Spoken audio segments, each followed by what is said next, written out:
All right, welcome to the very first Capital Pulse Check. This is Jeff Hogan, and I'm here to help provide you some actionable insight for business owners in regards to your capital stack, in regards to how you structure your business and conduct your business, as well as finances in your business. So let's get this thing started. And if you're a business owner, well, you know that you're used to a lot of competition and you're used to a lot of market shifts. But one of the things that keeps you up at night is basically, well, bureaucratic whiplash. It's a feeling of running a race when the government moves the finish line and you're in mid stride and you're mid sprint, just before you're about to cross the finish line. And then they shift the policy. So, one of the things we're first dealing with today here is we're going to be looking at the SBA's latest identity crisis regarding citizenship rule. It's a wild story, but more importantly, it's a lesson in why waiting for clarity is a losing business strategy. So let's take a look at the timeline because it's a bit of a soap opera. So March of last year, 2025, the SBA said if you aren't 100% owner of a business, then no loans for you. So you had to be 100% citizen of the United States. Within December of this last year, they softened up and said, oh, okay, maybe it's okay if you have 5% non-citizen ownership. We're cool now. But then again, literally just 2 weeks ago, they did a complete 180, and effective March 1st, literally 1 week from today, we are back to the 100% US citizen or national citizenship, national person citizenship. Green cards doesn't work.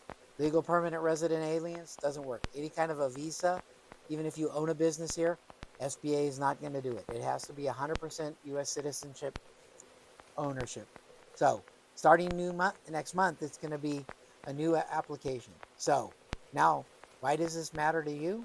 Well, if you're a fourth generation American with a flag on your porch, not going to affect you at all.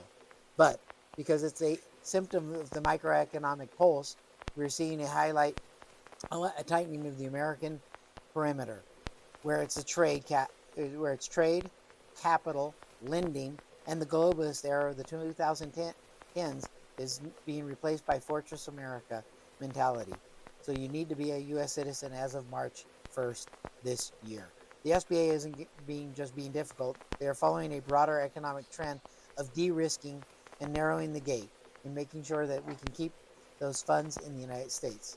So how does this apply to your business today? Great question. First, speed is a hedge against policy. If you have a deal in the works and you're waiting for rates to drop another quarter point or even half a point, you're picking up pennies in front of a steamroller. Not going to work. In this economy, the rules change faster than the rates. If a deal makes sense today, lock it in and get it done. Second, audit your perimeter. Whether it's your ownership structure, your supply chain, or your bank, you need to know who you're in bed with. If your growth plans rely on maybe or guess or flexible government rulings, you don't have a plan. You have a hope and a prayer. And a hope, well, is a terrible thing on the profit and loss statement. Third, the grandfather loophole. If you get an SBA loan number before March 1st, you're safe and okay.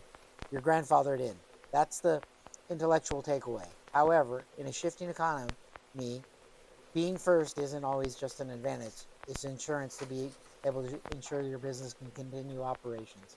So, what's the outlook on this one? The economy is a lot like Reno weather. If you don't like it now, wait 5 minutes. But if you're trying to build a business in a snowstorm, you better need a roof. So, my goal with the Capital Pulse is to give you that roof. We're going to look at the numbers, laugh at the absurdity of red tapes, provide actionable insight, and be able to offer you guys at least some ideas on how you can keep your business moving forward and profitable. If this was helpful, hit the subscribe button. If you got a partner with a green card and a dream, tell them to call me before the end of the next month.